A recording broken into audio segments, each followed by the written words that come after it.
Elizabeth Holmes žadėjo pasauliui medicinos revoliuciją. Būdama 19 metų įtvirtino išradusi miniatiūrinį prietaisą, kuris iš vieno lašo kraujo galės parodyti mūsų sveikatos būklę.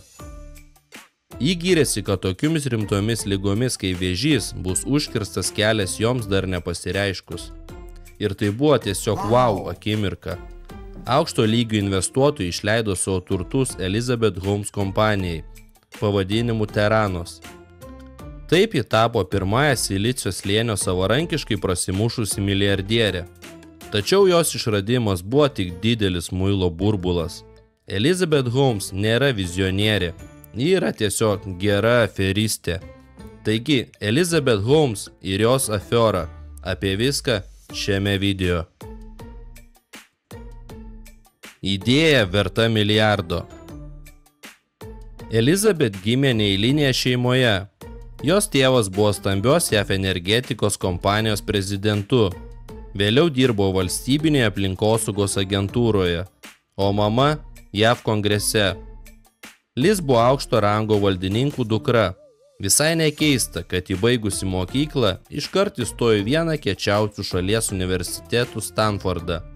Tiesa, pasirinko neprestižinį chemijos technologijų fakultetą. Ji buvo simpatiška blondinė ir ne iš kvailųjų tipo. Jau pirmaisiais studijų metais Elizabeth ne tik mokėsi, bet ir mezgė labai naudingas pažintis. Ji nuvyko į Burning Man festivalį, į kurį vasarą suvažiuoja visas Silicio slėnis ir jaunasis Amerikos elitas. Ir ten užmezgė rimtų pažinčių. Netrukus Holmes galvoje gimė idėja. Ji nutarė steigti nedidelį medicinos startuolį – bendrovę, kurios veiklos esmė bus mažyčio kraujo lašo tyrimai. Idėja buvo patraukli tuo, kad JAV kraujo tyrimai uždara ir monopolizuota rinka. Joje dirbo vos dvi stambios bendrovės – Quest Diagnostics ir LabCorp. Jų abiejų pelno suma per metus sudaro apie 17 milijardų JAV dolerių. Elizabeth užsibrėžė sugriauti šią monopoliją, pradėjusi gaminti tam tikrą stebuklingą įrengimą, kurį naudojant tyrimams nereikės vaikščioti į laboratoriją, švirkštų ir brangios įrangos. Idėja buvo tiesiog puiki, išskyrus vieną detalę. Elizabeth visiškai neįsivaizdavo, kaip ją įgyvendinti. Be to, jos mokslinis vadovas Stanforde iš karto pasakė, kad atlikti tyrimus turint labai mažą kraujo kiekį, tik lašelį, techniškai yra neįmanoma. Tačiau kaip drįsta kažkoks pasenęs profesorius stabdyti pažangą? Juolab visi Holmes draugai iš Kalifornijos sako, tai nuostabi idėja. Dar tik entuziastingai visą tai aptarinėdama su draugais, Holmes rado daugybę investuotojų, kurie buvo pasirengę įduoti pinigų nuostabiam projektui įgyvendinti. Pastudijavusi vos metus, Elizabeth įsteigė kompaniją Theranos ir metė universitetą, kad galėtų visą laiką skirti naujam verslui. Kai tavo startuolis prasideda nuo $1 milijono, kuriuos davė vieno iš vaikystės draugų tėvas, perspektyvos tikrai džiugina. Stebuklingo pleistro Theranos idėja virto mažo buitinio prietaiso, kuriam užtenka vos lašo kraujo kūrimu. Holmes pasakojo, kad nusprendė imtis kraujo tyrimų dėl kelių priežasčių. Pirma, kaip ir daugelis jį bijojo adatų ir pačios procedūros. Antra, norėjo, kad ligų diagnostika taptų prieinamesnė, greitesnė ir daug paprastesnė. Vietoj tradicinio būdo, kai kraujas yra imamas iš venos į iškart keletą mėgintuvėlių, Holmes kompanija Theranos žadėjo mažytelaitį neskausmingą dūrį ir kad išsamiems tyrimams užteks kraujo lašo. Tiesiog revoliucija medicinoje, portatyvinė laboratorija ir mažutis mėgintuvėlis. Vietoj nemalonios procedūros, greita ir neskausminga. Vietoj standartinių $50 už tyrimą, vos tik $3. Theranos net buvo vadinama Apple analogų medicinoje. Ja palaikė investuotojai, tarp jų vienas iš Oracle įkūrėjų Larrys Ellisonas, Rupertas Murdochas ir prekybos centrų Walmart paveldėtoja Watsonų šeima. Tokiu būdu pavyko surinkti $400 milijonų. 2013 metais Teranos įvairiose valstijose atidarė 10 centrų ir net gavo kvotą kraujo tyrimams pagal valstybinį draudimą. Kaip manote, kas padėjo rasti užtarėjų tarp aukštų valstybės tarnautojų? Elizabeth taip pat pasiekė, kad pacientai galėtų užsisakyti tyrimus patys, nesikreipę į gydytoją. Tai turėjo papildomai sumažinti išlaidas ir taupyti laiką. Manoma, kad organizacinis darbas Teranos atiteko Ramešui Balwani, kuris nuo 2005 metų gyveno su Elizabeth, o nuo 2009 tapo kompanijos technikos direktoriumi. Pati Holmes buvo Teranos veidas ir reklamavo savo kūdikį. Šis amplua jai puikiai tiko.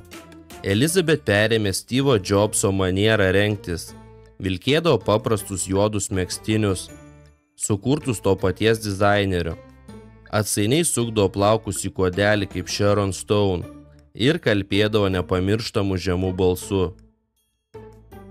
Vėliau žurnalistai kalbėjosi su Elizabeth dėstytojais iš universiteto, kurie tikino, kad jaunystėje ji kalbėjo normaliu balsu, o baritoną išmoko imituoti Teranos reklamos tikslais. Juk žemas moters balsas sudaro jėgos ir pasitikėjimo savimi įspūdį. Holmes savo kompanijoje įvedė griežtą autoritarinį režimą ir nepakentė prieštaravimų. Visi darbuotojų kontaktai ir susirašinėjimas buvo griežtai tikrinami. Elizabeth Holmes neįtikėtinai iškilo 2015-aisiais. Patraukli ir charizmatiška 30-metė. Didžiulės kompanijos, kuri bando įvykdyti revoliuciją medicinoje direktorė, pasirodė ant žurnalų Fortune ir Forbes viršelių kaip jauniausia milijardierė. Savarankiškai uždirbusi savo turtą, o žurnalas Time įtraukė ją įtakingiausių 2015 žmonių 100. Teranos buvo įvertinta 9 milijardais. Kompanija pardavė akcijų už $400 milijonų. Tačiau tų pačių metų spalį Holmes laukė stiprus smūgis arba tiesiog nokautas. Žurnalistai iš Wall Street Journal susidomėjo ne tik jos išvaizda, baritonu ir gražiomis kalbomis apie revoliuciją sveikatos apsaugos sistemoje, bet ir faktinė Teranos veikla. Ir tada paaiškėjo stebėtinų dalykų. Pirma, tyrimai, kuriuos Holmes laboratorijos neva darė inovacinę įrangą pavadinimu Edison, iš tiesų buvo atliekami standartinė medicinos laboratorijų įranga. O antra, joks prietaisas kraujui tirti, sukurtas pagal ateities technologijas, net darbinis jo prototipas tiesiog neegzistavo. Elizabeth įtūžo, žurnalą išvadino bulvariniu leidiniu ir tą pačią savaitę pasirodė CNBC televizijos šou, kur pareiškė, štai kas vyksta, kai bandai pakeisti sistemą. Iš pradžių jie sako, kad tu beprotė, o paskui pradeda rimtai su tavimi kovoti. O galiausiai, visiškai netikėtai, tu pakeiti pasaulį. Na, geros čia buvo aferistės vapalionės. Deja, pasaulio pakeisti nepavyko. Šios temos griebėsi ir kitų leidinių žurnalistai. O 2016 metais į Teranos laboratorijas atvyko valstybės inspekcija, kuri nustatė, kad bulvarinis leidinys rašė tiesą.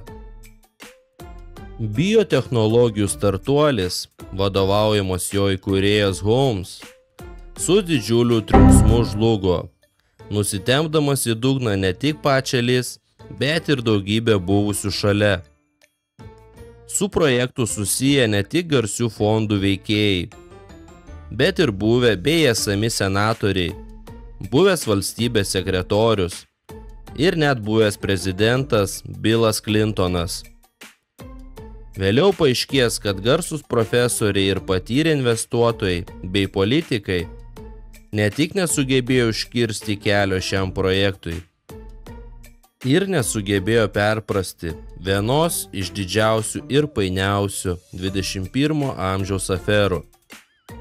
Tai buvo spartus ir skausmingas kritimas žemyn. Teranos atleido visus darbuotojus ir paskelbė bankrotą. Tačiau to buvo maža.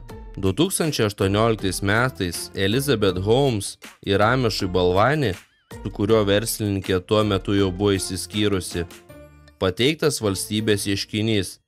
Jie buvo apkaltinti sukčiavimu. Sunkiausias kaltinimas – kraujo tyrimų klastojimas ir manipuliavimas jų rezultatais. Taip pat Liz kaltinama finansinių ataskaitų klastojimu.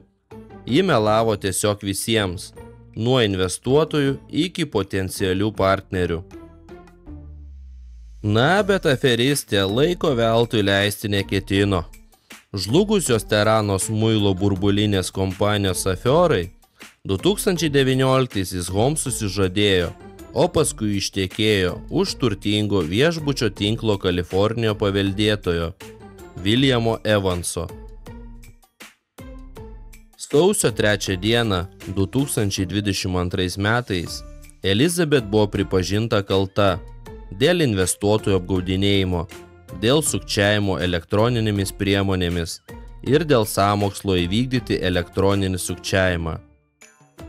2022 metų lapkritį ji buvo nuteista kalėti 11 metų, o kalėti pradėjo 2023 gegužės mėnesį. Tad tokia viena didžiausių aferų 21 amžiaus, kurią prasuko Elizabeth Holmes. Na, manau, kažkiek pinigėlių tikrai spėjo šį apsukrį aferistį į sloinikus prikišti. Kaip manote jūs? Ar ji galėjo viena prasukti tokio masto aferą? Ar buvo daugiau įsivėlusių į tai žmonių? Prenumeruojam kanalą, jei dar to nepadarėte. Spaudžiam patiko, žinoma, jeigu patiko. Ir iki kitų video.